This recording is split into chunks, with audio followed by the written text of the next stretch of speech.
السلام عليكم البنات، نتمنى من الله تكونوا بخير وعلى خير. اليوم جيت ندير واحد البسبوسه ونقاسمها معاكم. تشوفوا المقادير معايا. نبداو على بركه الله. بسم الله والحمد لله ولا حول ولا قوه الا بالله. كاين معنا 4 ديال البيضات كما راكم تشوفوا، وكاين كاس ديال الزيت، وكاين كاس ديال السكر، وكاين المهم كاين نواه كوكو، كاين السميده، كاين الحامضه بقشورها، كاين النشا، كاين العصير ديال الحامض. المهم كلشي راكم عارفين هاد المقادير ديال البسبوسه، يعني اللي ما كلاها اللي ما دارش البسبوسه ما دار والو. يعني رائعه الصراحه اللي كلاها، والمهم اللي كلاها وذاقها كيحماق عليها. المهم نبداو على بركه الله. عندنا هاد المول نديرو فيه واحد نص كاس ديال العصير ديال الحامض، نزيدو معاه واحد الكاس ديال الماء، هذا سيرو الشربات، ونزيدو معاه نص كاس ديال السكر، يعني السكر يبقى على حسب الذوق. انا ما يعجبنيش الحلاوه بزاف. المهم هادو غادي نديرهم على نار مهيله، نديرهم على نار مهيله.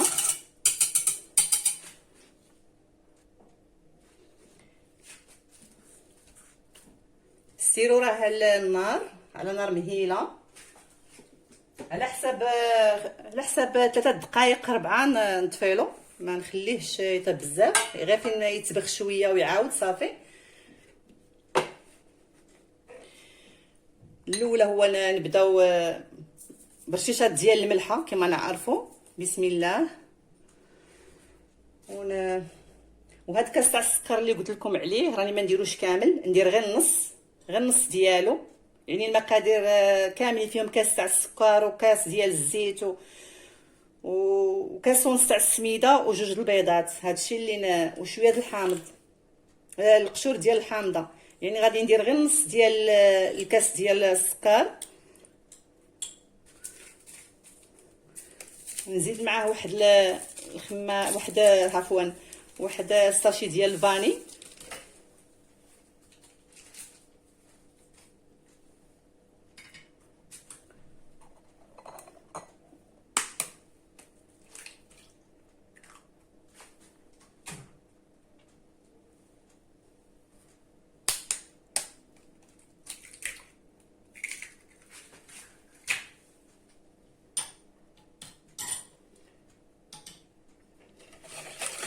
هذه البسبوسه يا البنات نداري نديرها في المولينيكس، ودرك بغيت نديرها غير نشاركها معكم غير بيديا بالدراب.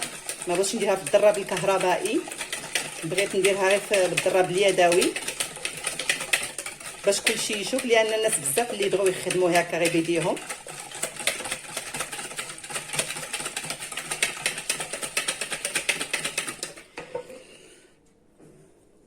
نزيدو شويه القشور د الحامض على حساب هكذا، باش نخليو نص الوصفه الزوجه. ونزيدو نديرو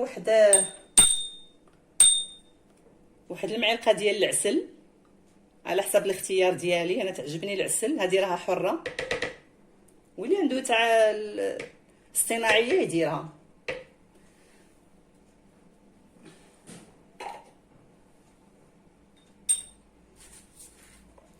نزيدو نديرو واحد نص كاس ديال الزيت، غير نص، لان غير واحد ديري تقسميه على زوج، وجوج د البيضات ونص كاس ديال الزيت، يبقاو الوصفه الزوجه هي الاخرانيه.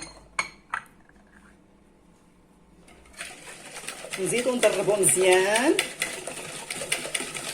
حيت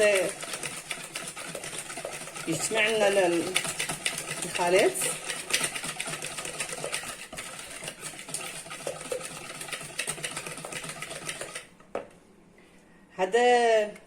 هاد ناتورال نيستلي هذا ناتورال، هذا غادي نخليوه للكريمه. وهذا نستليت دانون بنان غادي نديروه في المقادير ديال البسبوسه.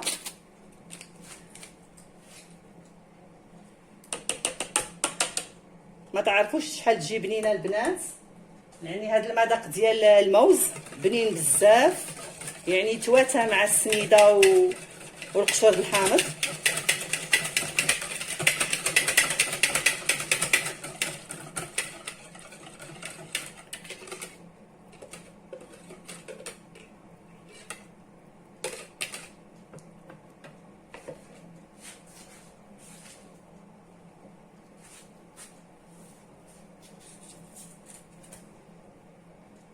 كاس ديال السميده،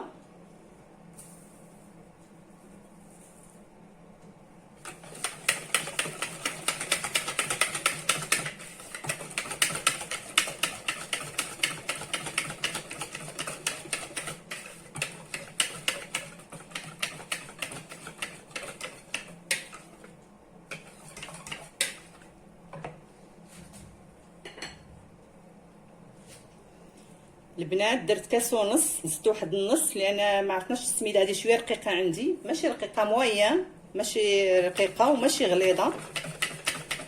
نزيد معاها واحد هاد البيكنج باودر ب 15 غرام. انا غادي ندير غير النص، ما نديرش، يعني هذه غادي ندير فيها زوج، ندير فيها الوصفه الاولى والوصفه الثانيه.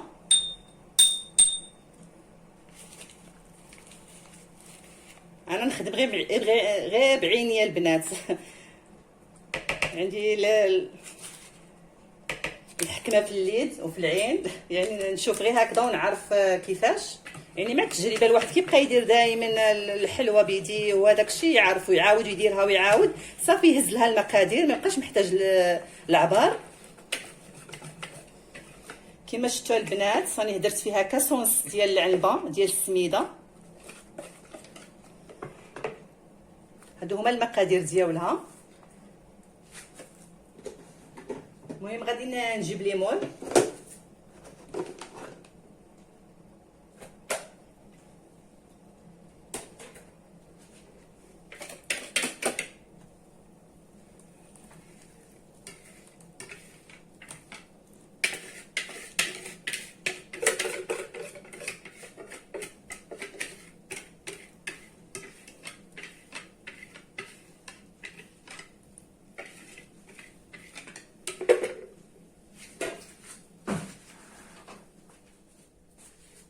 المهم البنات غادي ندخلها الفران على حراره على حراره 180 درجه.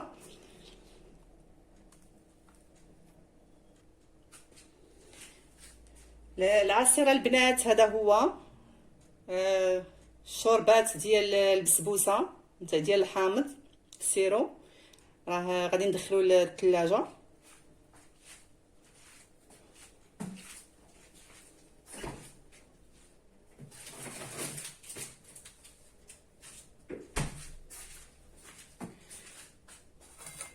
عندنا في الكريمه كاس ديال الحليب،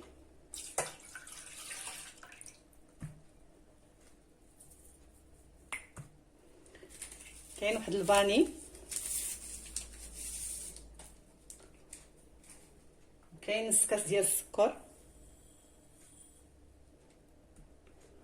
وكاين واحد المعلقه ديال النشا.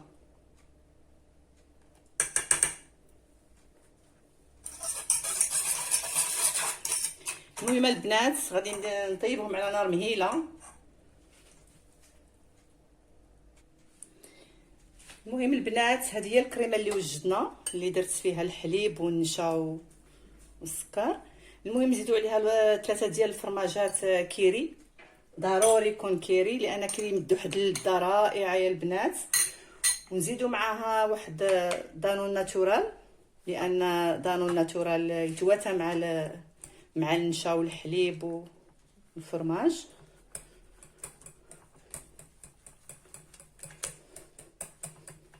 نخلطو مزيان. هذاك الشيء انا بغيت ندير هاد البسبوسه نديرها يدويه كلشي باليد، لان دائما نديروها في الخلاط الكهربائي. اليوم شاركتها معكم هكذا بطريقتي هكذا. والمره اخرى ان شاء الله غادي ندير لكم واحد الفيديو ديال البسبوسه بالكريم شونتي والكوك ان شاء الله يا ربي. واني عارفه بلي كلشي تبارك الله المغربيات حادقات، كلشي يعرفوا كلشي، ولكن المبتدئات لازم يتعلموا، لازم يشوفوا الفيديوهات ويتفرجوا في الوصفات. هذه البنات انا من نديرها ما شاء الله زعما كلشي يرضى عليا، تجي زوينه بزاف. وبالخصوص واحد الصديقه اللي تقول لي نبغي نديرها وتجيني واعره، كنوجه لها التحيه منا، نقول لي فيها النهار اللي نبغي نديرها عندي نهار كامل ديالها، نقول لها زعمي وديريها يعني تجي لذيذه بزاف. هي ماكلتها لذيذه ولكن فيها شويه التم، ماشي مشكل، الواحد يفرح وليداتو والعائله.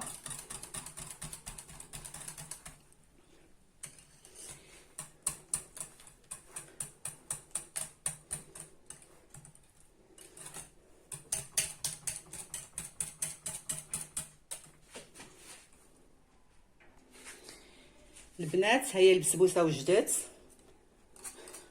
طابت من التحت ومن الفوق. دوك غادي نديرو لها الكريمه.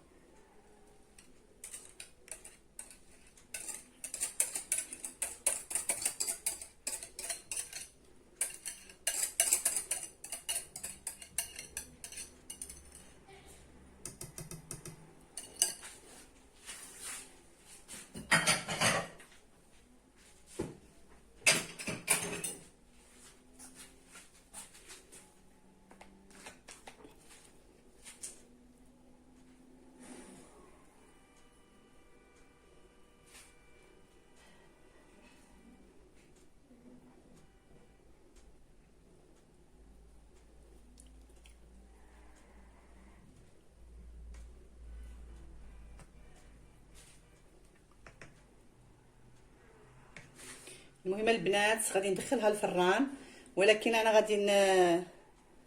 غادي الفران غادي نطفيلو النار، ما غاديش نخليه، غادي نطفيه لانه نخلي غير ديك الحرارات ديال الفرن تولي عليه باش تقبض راسها.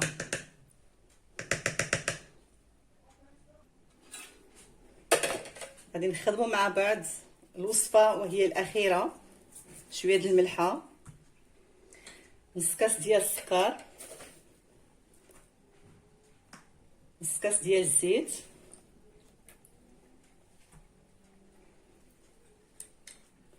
قشور ديال الحامض هو الليمون،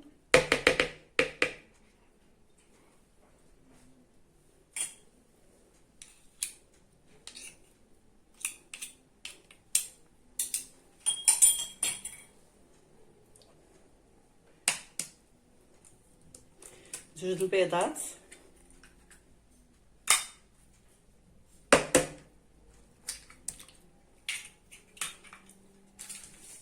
واحد فاني،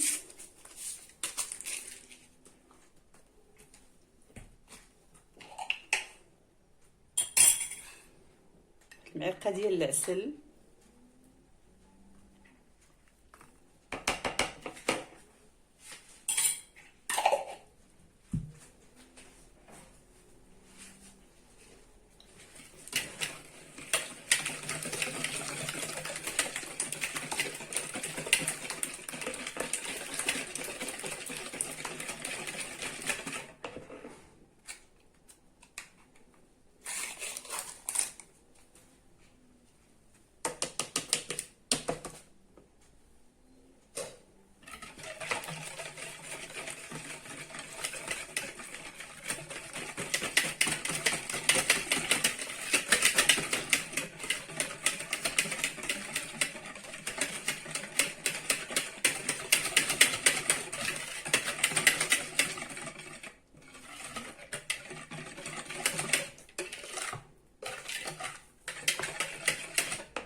نزيدو السميده وهو كاس ونص، لان السميده عندي شويه متوسطه، ماشي غليظه وماشي رقيقه.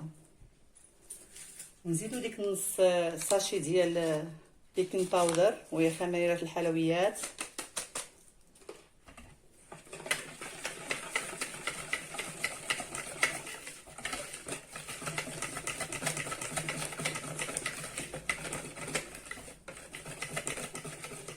من البنات حصلنا على واحد الخليط زوين،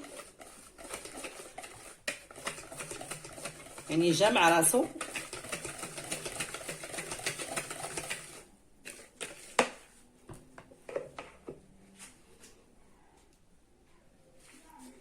البنات بعد ما خرجت البسبوسه من بالفران، هذه هي. المهم الكريمه حاولوا النار ما تكونش، الا درتو النار عليها تكون مهيله بزاف باش ما تحرق لكمش وما تلصق لكمش في الصبع. المهم حاولوا باش ما تلصق لكمش في الصبع.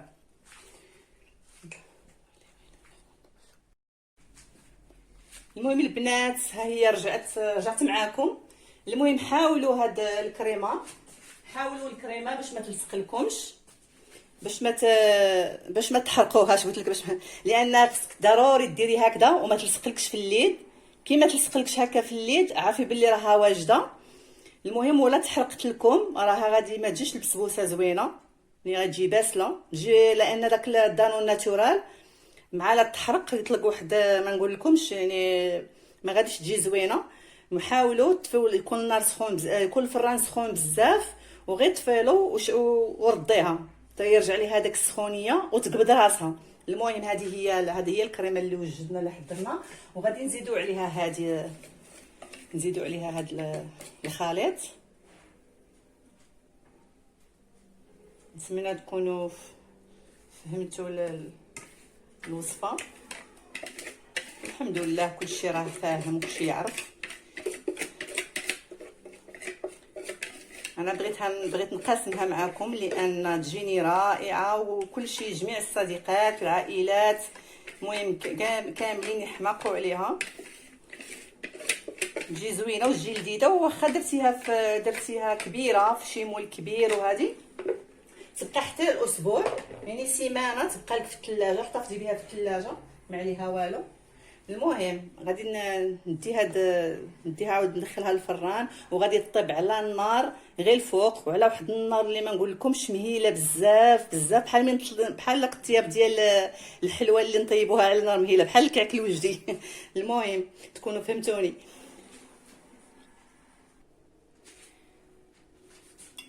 المهم البنات البسبوسه هي وجدات، وخصنا درك نسقيوها. هاد العصير هاد السيرو اللي وجدناه اللي حضرناه درتو في الثلاجه برد مزيان، لان ضروري الا كانت البسبوسه سخونه ضروري الشربات تكون بارده، ما يكونوش بزوج سخونين.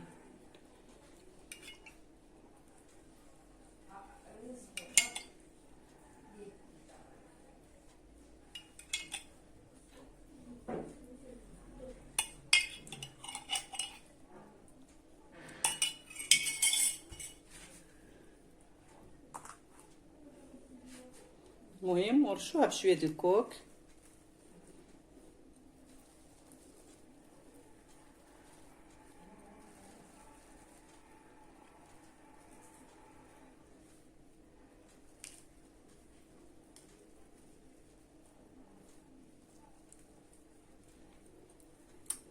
يمكن ما عرفتش يبان لكم نيشان هذا شنو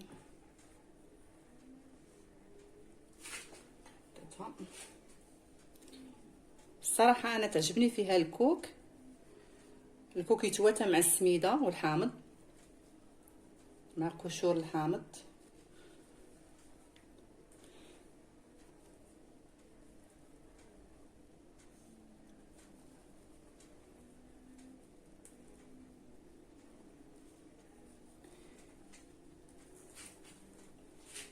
المهم البنات دزنا للمرحله الاخيره، وغادي ندير لها هاد الطابه ديالها وندخلها للثلاجه حتى تبرد مزيان عادو نقطعها، لان دوك ما تقدريش باش ديالها خصها تشرب ديك الشربات ديالها وداك المهم العناصر ديالها كاملين يتشربوا، راكم فاهمين. المهم البنات، نتمنى ان شاء الله يكون عجبكم هذا الفيديو، وما تنساوش لي لايك وتابونيو في القناه ديالي وهي دار الكرم باش يوصلكم كل جديد، وان شاء الله نكون حسن الظن فيكم ان شاء الله. ونتمنى ان شاء الله حتى الفيديو القادم بحول الله. والسلام عليكم ورحمة الله تعالى وبركاته.